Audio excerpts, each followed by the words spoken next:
4 দিনও টিকলো না বাংলাদেশের চ্যাম্পিয়ন্স ট্রফির লড়াই।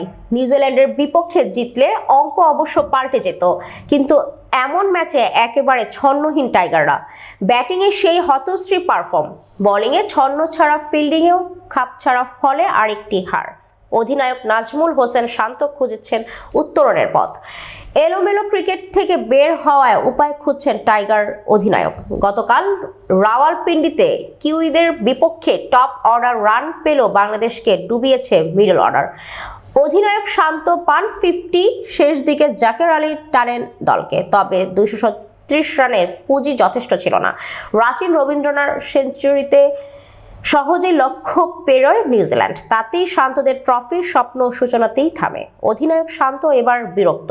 টাইগার ব্যাটারের চাওয়া আইসিসি ট্রফি বা বিদেশি সিরিজগুলোতেও জয় পাওয়া, অন্তত এলোমেলো ক্রিকেট যেন না খেলেন তা নিশ্চিত করা।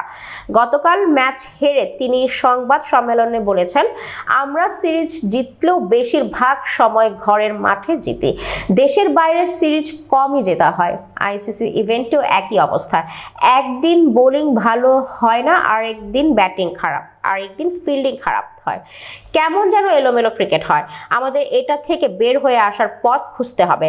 ব্যাটিং, বোলিং, ফিল্ডিংয়ে সম্মিলিতভাবে ভালো করার উপায় বের করতে হবে। দুবাইয়ে ভারত ম্যাচের মুখ থুবড়ে পড়ার পর ব্ল্যাক ক্যাপসদের কাছেও পর্যদস্ত হয়েছে টাইগাররা।